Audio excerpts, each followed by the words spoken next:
আমরা একদল খুনিকে তাড়িয়েছি, তাড়ানোর 9 মাস হয় নাই আরেক দল খুনি বাংলাদেশে তৈরি হয়ে গিয়েছে। আমরা একদল চাঁদাবাজকে তাড়িয়েছি, বাংলাদেশে আরেক দল চাঁদাবাজ তৈরি হয়ে গিয়েছে।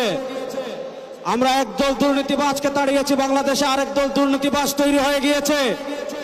আমরা একদল টেন্ডারবাজকে তাড়িয়েছি, বাংলাদেশে আরেক দল টেন্ডারবাজ তৈরি হয়ে গিয়েছে। আমরা একদল ভারতের দালাল তৈরি করেছি, আরেক দল তাড়িয়েছি, আরেক দল দালাল তৈরি হয়ে গিয়েছে। শেখ হাসিনা ভারতের দালালি করে ব্রিফকেস নিয়ে পালিয়েছে।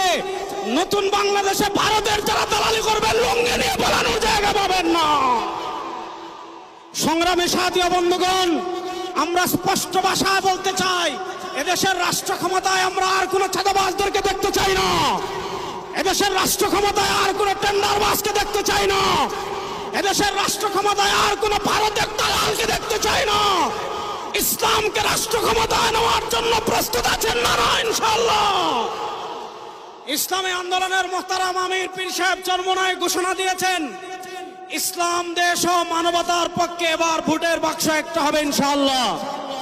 আমরা স্পষ্ট ভাষায় বলেছি, এদেশে আমরা আওয়ামী লীগকে দেখেছি, এদেশে আমরা বিএনপিকে দেখেছি, এদেশে আমরা জাতীয় পার্টিকে দেখেছি। তারা কেউ মানুষের ভাগ্যের পরিবর্তন করতে পারে নাই, মুক্তিযুদ্ধের প্রকৃত চেতনা বাস্তবায়ন করতে পারে নাই। এবার একটা চেতনা বাকি আছে, সেই চেতনার নাম ইসলাম।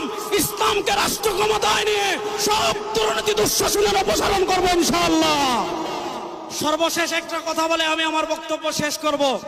আপনারা জানেন, সমাজের বিভিন্ন জায়গায় যখন দুর্গন্ধ ছড়িয়ে পড়ে, দুর্গন্ধ তাড়ানোর জন্য বাতাসের প্রয়োজন আছে না নাই? আমাদের রাজনীতিতে দুর্গন্ধ, আমাদের সংসদে দুর্গন্ধ, আমাদের বিচার ব্যবস্থায় দুর্গন্ধ, আমাদের অর্থনীতিতে দুর্গন্ধ।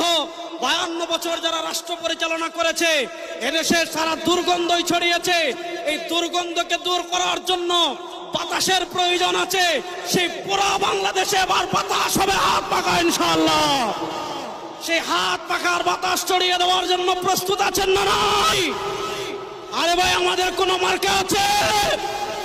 ইসলামের পক্ষের কোন মার্কা আছে? মুক্তিযুদ্ধের প্রকৃত চেতনার কোন মার্কা আছে?